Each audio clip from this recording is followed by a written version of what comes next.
זקוקים לחסד. כולנו זקוקים למגע. הסיפור הזה מתחיל בסוף, שב אל ההתחלה, ומפסיק באמצע. מפסיק באמצע.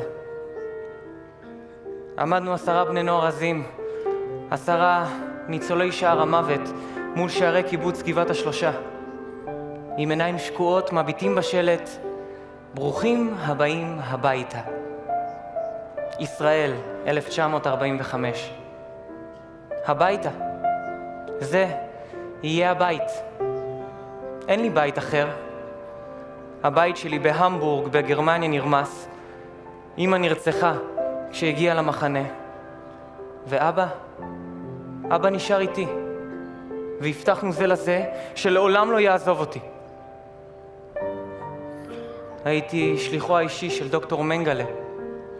הוא רצח רבים בניסויים הזוועתיים, אבל את אבא הוא הציל 3 פעמים ממוות, כששחרר אותו למענים מסלקציות. ב-1945 יצאנו, אבא ואני, לצעדת המוות מאושוויץ. אבא נחלש. בוא אבא, בוא איתי, יישען עליי. בוא, אתה חייב. שיירת היהודים ההולכים אל שום מקום הייתה ארוכה, ויריות האס-אס זינבו באלה שאפס כוחם. והרעב, היינו ממיסים שלג כדי לשתות. ליקטנו חלזונות ושרידים של תפוחי אדמה שנשארו בשדות. הרעב הזה קטל רבים מאיתנו, והיריות רבים אחרים.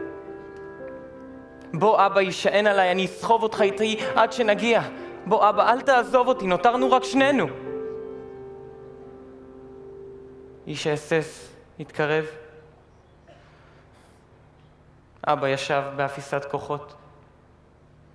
איש האס-אס כיוון את האקדח אל רקתו. חיבקתי את אבא. הנאצי שאל אותי בלעג אם אני רוצה להצטרף אל אבא. יהודים אחרים ניסו להרחיק, ואני, ראשי מופנה אל אבא.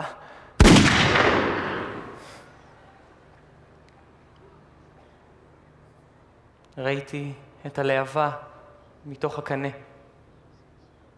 ואת אבא צונח מתבוסס בדמו.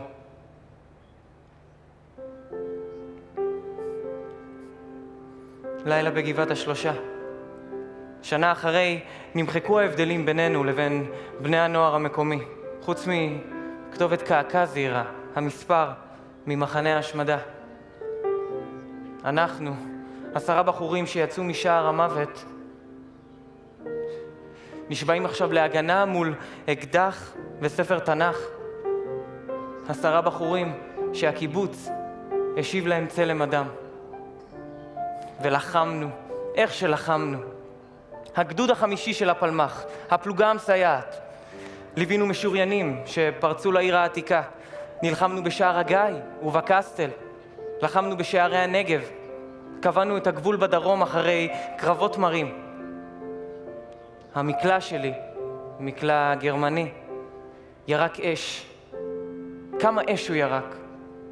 כמה דמויות שביקשו את נפשנו נפגעו מעוצמת הירי שלנו. אנחנו, שהסתערנו בקרבות של דם ולא השבנו את ראשינו לאחור. 10 בחורים שיצאו יחדיו משער המוות, שמהם שבו מהקרבות רק 6. 6 יתומים שהפכו ל6 לוחמים. לוחמים שנשבעו שלעולם, לעולם לא יתייתם ילד יהודי מידי מרצח נאצי או מבקש נפשו, מבלי שיהיה לוחם שיגן עליו. הסיפור הזה מתחיל בסוף. שב אל ההתחלה ומפסיק באמצע. סיפורו של בני וירצברג, שבאמצע חייו, והוא בן 40, שם קץ לנפשו, כי לא יכול היה לשאת יותר. אבל את המנגינה שלו אי אפשר להפסיק. את המנגינה של כולנו זקוקים לחסד הלחין אילן וירצברג, בנו של בני, וביתו של בני, דליה, נמצאת איתנו כאן הערב. ספרו מגיא ההריגה אל שער הגיא יחרד בדברי ימי המדינה הזאת, בת ה-60, ובדברי ימי השואה, שאספה עליה את בני, נפש יהודי נוספת. גם באיחור של 25 שנה.